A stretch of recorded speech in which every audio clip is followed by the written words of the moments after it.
as we end Q1 FY18. In a challenging operating environment, we have had a fairly steady performance. We delivered 2% volume, 2% constant currency growth, driven by a 3.5% increase in volumes and resulting in a dollar growth of 3%. We ended the quarter with revenues of $4.59 billion US dollars, and the currency impact on our earnings pulled down our reported rupee earnings down to 0.2 negative, a total impact of about 650 crores, and ending the quarter with rupee revenues of 29,500 odd crores. From a profitability perspective also, we have had a fairly stable profitability, except for two factors, one seasonal and one external. We reported constant currency profitability of 24.2% and currency adjusted profitability or a reported INR profitability of 23.4%. The impact of currency on profitability is 80 basis points. On top of that, we have had 150 basis points as the impact of our wage increments, which we gave effective from 1st April, and this current quarter includes an impact of 450 crores coming from our wage increases. When we look at the overall demand across segments, from a geography perspective, our largest market in North America grew close to the company average at 1.7%. And from a geographical market perspective, Europe is the standout market this quarter. We have experienced broad-based growth across Europe, growing at about 5.6%. Almost every large market segment inside Europe has delivered very good growth, with Germany, Nordics, Benelux, and even France recording decent Q-on-Q growth. From a vertical industry perspective, our vertical industries across our major markets like US, or rather the Americas, UK, Europe, and Australia, vertical industries in that had broad-based growth.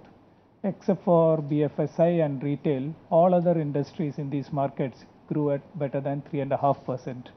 Some of the smaller ones like travel, hospitality, energy, resources, and utilities have registered more than 7% Q-on-Q growth.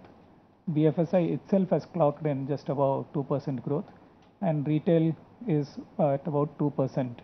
And overall, we see the vertical industry led growth as being stable across industries. We have reported 11 large deals, and if you look at the split of the deals, it's almost evenly spread against all our verticals, with most of the major verticals contributing 2 deals each out of the 11.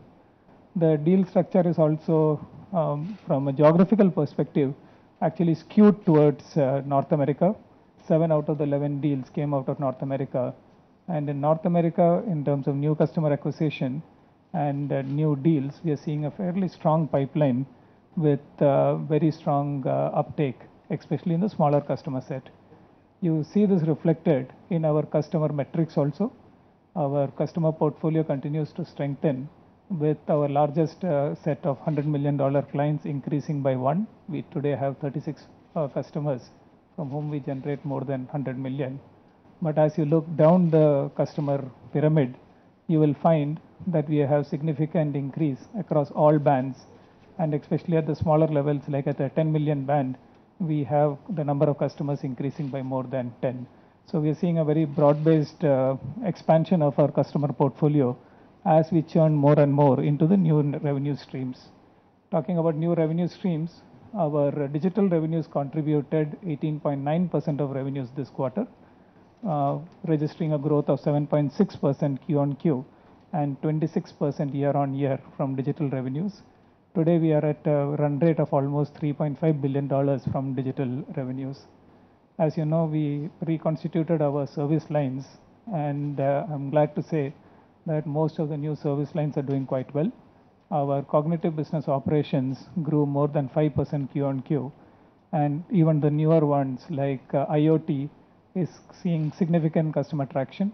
We have started more than 20 plus new engagements in the space of IoT, and areas like cybersecurity, which are relatively new, growing more than double-digit on a Q-on-Q basis. Digital transformation, digital interactive also continues to gain a lot of traction. We signed more than 2 multi-million-dollar deals, one in the energy sector and one in insurance in the digital interactive space. Our ETNow platform continues to attract good attention, so automation is doing well. We have 7 new customers in ETNow, with the total number of customers, active customers today going to more than 30. So overall, I would say that across services and markets, it has been a fairly broad-based and even growth, and gives us confidence in the way the market is panning out within an overall challenging environment. From our people perspective, we continue to add talent and invest in our talent, with our digital training academy now touching more than 215,000 people, and our digital skill sets rapidly building up to fuel the growth that we are seeing in the digital space.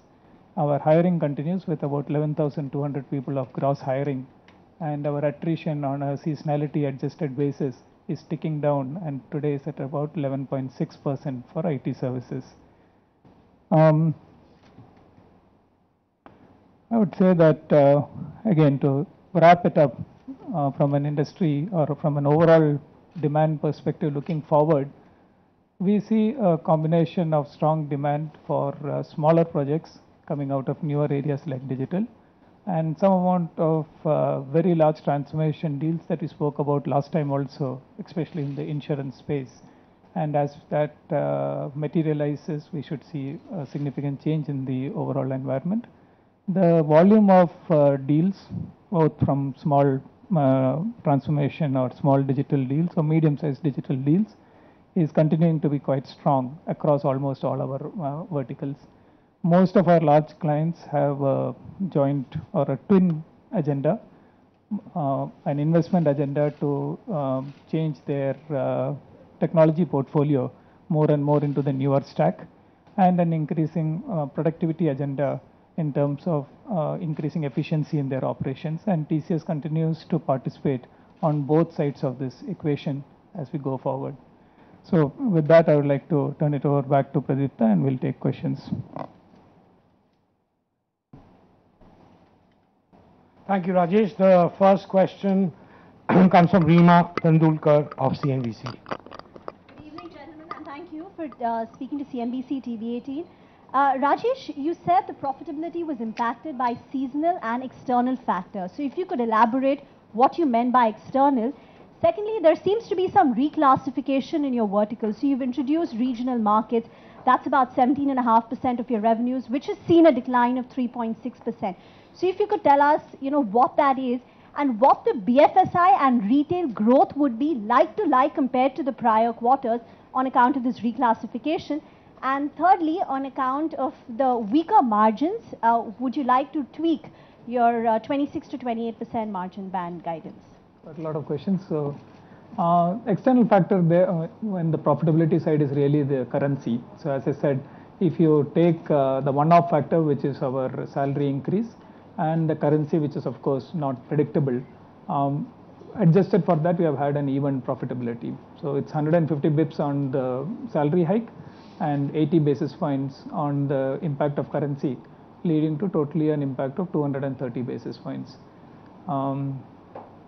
Your second question was on vertical industries. Reclassification, yeah, and what the BFSI growth and retail would be like to like.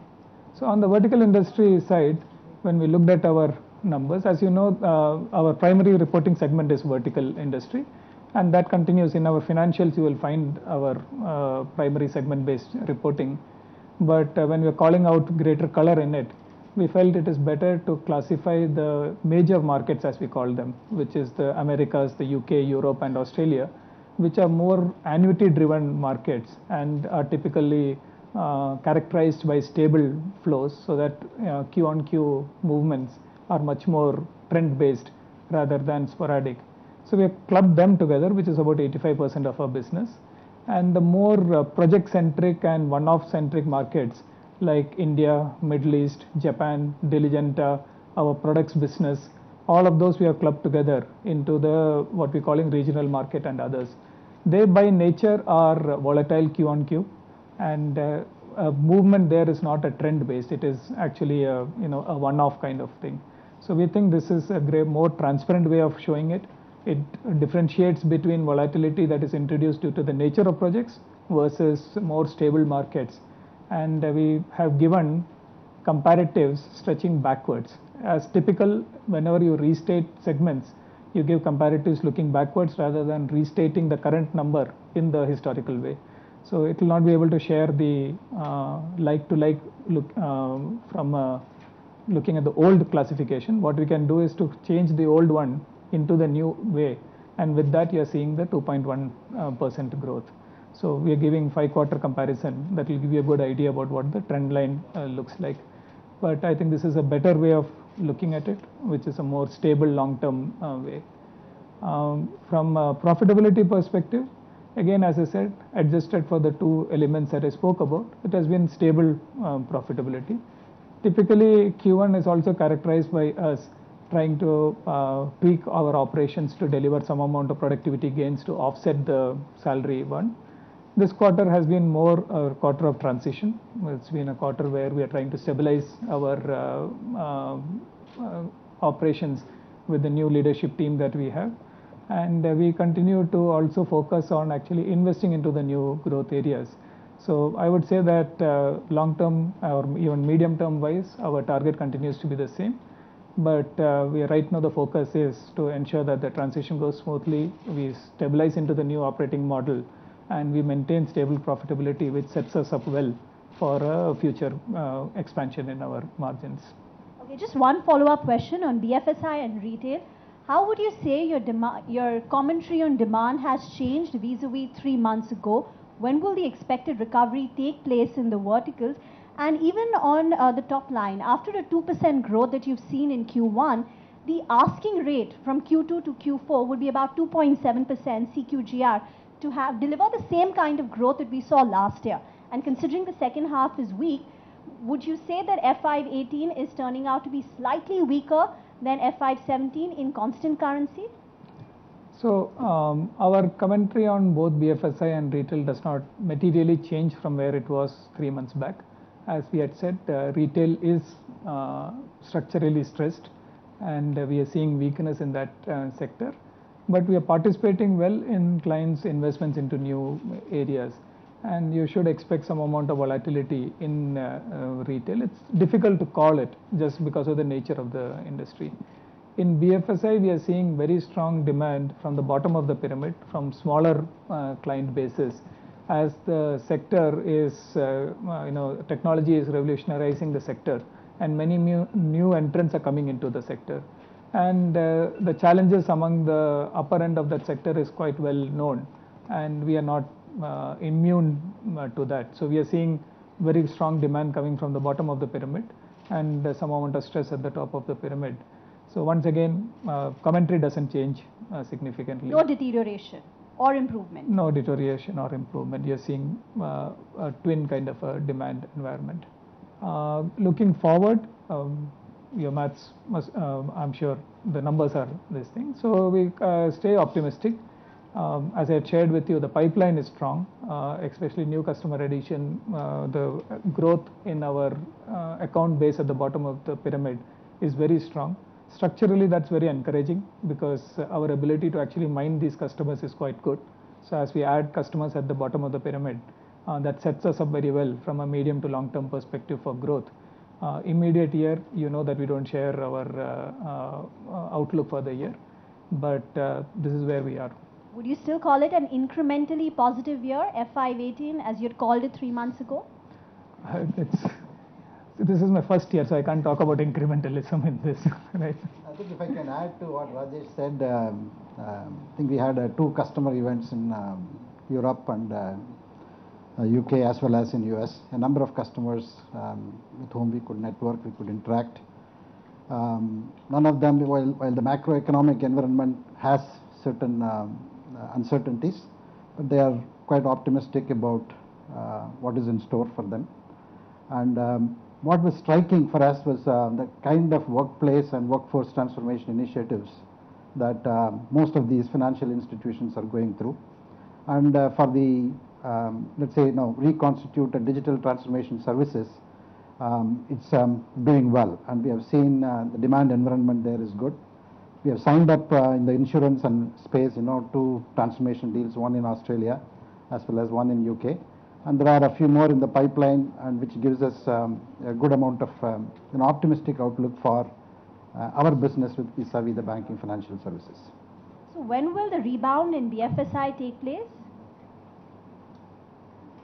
I think that's a billion-dollar question for the world economy. So, Okay, now we have Vijay from ETNow.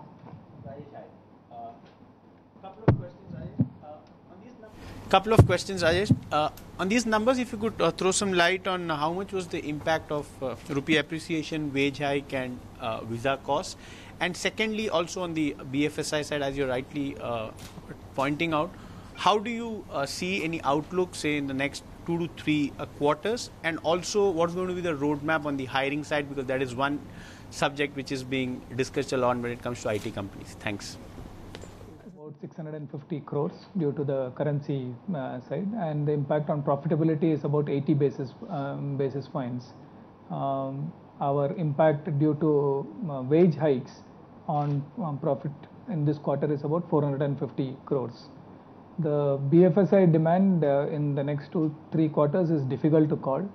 We are seeing a fairly mixed picture, as I explained just now. So it's difficult for us to call what it will look like over the next 2-3 quarters. What was the last? Yeah, from a hiring point of view, I think what you have seen this quarter as well. So we have hired, hiring is strong. But overall, what we had mentioned is our hiring as far as this year is concerned is going to be lower than last year. And there are 2 or 3 different reasons. One is the tremendous focus that we have in improving the productivity of our employees through the training that we are going through. Rajesh talked about the 215,000 people who have been trained on digital. And secondly, the number of trainees that we had given offers to the prior year, where we had given more than 40,000 training offers who are coming in. And that is primarily one of the reasons, if you see, that Q4 we had quite a few trainees who had come in, who were being trained, ready for deployment from Q1 onwards. And that is the reason why in this particular quarter you would see the net coming down, it's negative, about 1,400 less compared to the net, whereas gross has been pretty strong, it's about 11,000. And overseas also we have done more than 3,200 people that we have added across various countries. So gross overall hiring will be lower than what we had done last year, but hiring is pretty strong. We will be growing in all geographies. Okay. Sajid from Bloomberg Quint. Hi Rajesh. The NASSCOM came out with a guidance of 8 to 9% in dollar terms for the current fiscal. Will you be able to meet that guidance? Secondly, you had a 276 BIP decline in operating margins. You gave us for account for nearly 150 bips between wage and currency. Or where is the other dip coming in from, and do you have enough operating leverage to bring back the operating margins to your guidance which you've given of 26 to 28%? On the Diligenta front, what is you have classified it as a very volatile business. Last quarter you said that there is a revival happening in Diligenta. So what is the current status of that? And on the hiring front, 1,400 odd net additions in the quarter. For the year, is the net addition would be somewhere around 5,000 to 7,000 for you? That's the question for Ajay. Okay, let Rajesh go ahead and I'll come back. On the currency side, on the margin side, our total reduction is 230 basis points. We were at 25.7 and we are now at 23.4. The 230 breaks up into 150 due to wage hikes and 80 due to currency. So that's the total of the 230. As you know, we don't give a guidance either on revenue or on margin, so I can't comment on the NASSCOM guidance. But our run rate is whatever it currently is. What did you ask after that? Hiring and Diligenta, yeah. So Diligenta, actually, one of the deals that we have announced is actually a Diligenta deal, but a deal that we were expecting, which is a larger one, we expected to materialize this quarter. So Diligenta is right now on a Q-on-Q basis stable. We expect it to grow depending on what the deal flow looks like, because that's the nature of the business. It is slightly declining, but expected to grow based on the nature of the business. So the reason for classifying those into that is, as I said, they are not the typical annuity-based businesses. They are businesses of different kinds of revenue flows. Some are project-based, some are declining and very lopsided kind of revenue profile businesses. So that's why Diligenta has been clubbed there. But specifically, one of the deals is Diligenta deal, relatively small by Diligenta proportions. But there is a strong pipeline which we still hope that will materialize during the course of this quarter or two. Yeah. And What has been the hikes as well on-site and offshore? And, Okay. Hikes, I think we had announced at the end of our Q4 during our annual results. We said 5 to 6% on an average as far as India is concerned, and 2 to 6% on an average overseas based on various countries. So that is the way the hike has panned out. And the fact is that our hike is effective April 1. So we are from the beginning of the financial year, we have given hikes as what we do every year. So that is number one. As far as coming back to the hiring again, see, our net hiring for the whole year, we do not give a projection in the beginning of the year itself. What we say is the number of trainee hires that we had already done, they are going to come in and join this particular year, and they have already started joining from June. Okay, so majority of them will start joining in Q2 and Q3, as is normal in various in different other years as well. And as far as the lateral hiring goes, that is more of based on the business growth, based on our requirement, based on the kind of talent you need, where, which geography. So those factors come in. So we will not be in a position to tell you what will be the net growth in headcount. But the growth will be there. As I said, we will be positive in almost all the geographies that we are operating in, as we have been. But overall, hiring will be lower than what we did last year. Ramki, do you have enough operating leverage to get the operating margins back to the 26 to 28% band? I think as far as our goal is concerned, we don't see any structural reason to change it at this point of time. In this quarter, of course, on the wage increases were known, and we talked about it in last quarter as well. And that is a factor which is always there in the first quarter, and we have done it, as Ajay said, right from April 1st. That also sort of demonstrates our confidence in what we are trying to do. And so we will. So if you from last quarter, if you take out the wage increase, and then of course the exchange is always a different factor. So we still we remain focused on whatever our goal is, and we believe that we can do that, and on an ongoing basis. What is the kind of hedging strategy you have for currency? There is no change in our hedging strategy. We continue to hedge on a quarter to 2 to 3 quarters in advance, and we follow a policy of both options as well as on the ranges, etc. So there has been no change in our hedging strategy across the major currencies. Thank you, Sajid. And Neha Tyagi from BTVI. So firstly, the impact of rise in visa costs. Secondly, what are the steps that you're taking to mitigate the impact of the adverse visa policy? And lastly, the Indian IT sector is sort of facing headwinds due to technology shift towards cloud and digital and automation. How big of a threat is this to the IT industry, and what is your standing? See, from visa point of view, what we had said is that the number of H1 visas, see, H1 visas you apply, and then it is in the beginning, which is April, when the lottery happens, and then you get the number of visas based on who gets selected or whatever it is. And based on the demand, it is number of visas that you apply vis-a-vis what you get. There is always a ratio. It's not exactly 100%. It's much lower than that, right? So that's the way it works out, and we had announced that the number of visas that we are applying for in this particular year is lower than the last year. And what we applied for last year was about 1/3 of what we had applied before. So that is the broad commentary that we have given. So I think I would like to stick to that commentary, because that is the plan and that is what we have executed so far. And as far as what steps we are taking, there are multiple steps.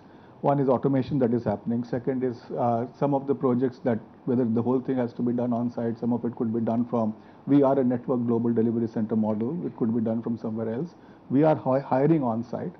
For example, US, as we had mentioned earlier, there is a very strong hiring in US that is going on, including trainees that we are hiring in various places. And the whole digital way of the learning and development that we have, that is how we are offering our various modules for our trainees. Given that the whole thing has been done on a digital platform today, even that has become anytime, anywhere kind of a learning, right? So the learning is changing in a way where it is more pulled by the employees with facilitators. So that is the way it is happening, and the whole platform is helping us ourselves to be more productive in delivering this training to our people. So that's the game plan. As far as the visa cost is concerned, maybe I don't have the figure, Ramki, if you can help me with that. Specific, no appreciable impact on visa cost in this quarter. Yeah, it will be the same because there has been no change as far as individual visa cost is concerned. It will be very similar to what we had last year. On your last question, actually the way we look at it is that technology change is the lifeblood of our industry. We've gone through multiple changes, and as I shared with you, right now we are seeing significant growth in digital technologies, in automation, in cloud. We are growing 26% year on year. We are reskilling. The demand is quite high. And we see this churn as typical for the industry. We went through it earlier. We're going to go through this again. So I think the characterization is probably wrong. And overall, at a 3.5% volume growth, what it shows is that there is very strong demand pull through. And actually, if you think about it, technology is becoming more and more embedded into the business value chain of multiple industries. So we see that, and our leadership position in our customers and the market presence that we have as positioning us very strongly for participating in this revolution. So we are very excited about what is going on, and we are fully geared up to participate in it. Saurabh Gupta, NDTV. Good evening, sir. I'd like to ask you, there has been a clarification on your operations in Lucknow, but how are you planning to go ahead with that reorganization, and will your employees be relocated? And a larger question on, the entire fear of layoffs in the industry as a whole. What is the position of TCS on that? So let me emphasize categorically that we are having no layoffs. Nobody in Lucknow is being laid off. It is malicious rumor mongering. We have a fairly significant presence in Uttar Pradesh, and we are consolidating operations into Noida, which is a scaled operation. And we believe that that will give better growth prospects for our employees. And there is no other thing other than consolidating and leveraging the economies of scale, both from a training as well as growth opportunity perspective for our employees. So absolutely committed to grow the business in Uttar Pradesh, and its consolidation into Noida. And there has been no layoff. So re-emphasizing that point, so there has been no layoff as far as TCS is concerned. Dhwani Pandya, Bloomberg. Sir, I understand that there will be no layoffs, but what about people who may not want to migrate? Would you be giving them severance package? And if yes, what that will be? See, at this point, we are discussing with our people, giving them the kind of environment that we are going to get, what is the kind of work that is going to happen. So there is still time. And based on the discussions that we have had so far, the outcome is pretty positive. So most of the people are willing to relocate because they are seeing a future in it. So this is a growth. This is, as Rajesh mentioned, we are able to see scale. Noida is a place where the whole UP operation, if we consolidate, the kind of opportunity that one will get will be much higher. The kind of projects that one will get.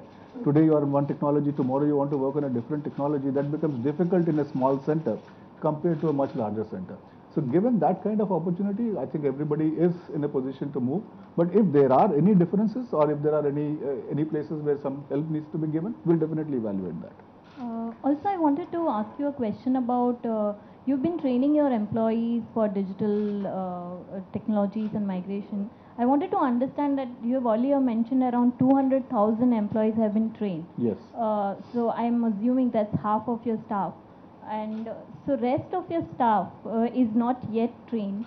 How is the revenue generation of these employees different from those who haven't been trained? See, our goal is to train everybody. Okay, that is what we said, that the world is going to digital, and at some point in time, everybody has to understand, and most of the work is going to shift towards digital. So you have to have that technology knowledge. And in TCS, what we do is, see, for example, any large account that you go in, if a person is delivering an engagement in that. So there will be multitude of technology that one has to understand in order to do that delivery. And given that the world is moving towards digital, everybody has to be digital. We started that program, and the first year itself, we were able to do 100,000 people who were trained in digital. These are at different levels of competencies, of course. So it's not that everybody is at one specific level, all different levels of competencies. And digital is also a pretty large kind of a spectrum. You have cloud, you have mobility, so there are analytics, so there are various things on which people are being trained. And our end goal is to train everybody in that technology. And as far as revenue is concerned, I think we have been mentioning that that is an area that has been growing and growing very significantly every quarter. So that is the proof point that yes, everything is becoming digital. So we have to have, and as we have been saying, I think Chandra had mentioned that earlier, that it's not that the people who are legacy, it's primarily the technology is legacy. That TCS has faced many different times where there has been a technology shift, and we have been able to train our people accordingly. It's the same thing that's happening today. Only difference is this time, the pace is much faster. Okay? And technology width is also number of things that one has to learn. That's what we are doing. Thank you. Sorry. Megha Mandavia, ET. Sir, I wanted to ask, what is the average deal size this quarter and how is it different from Q4?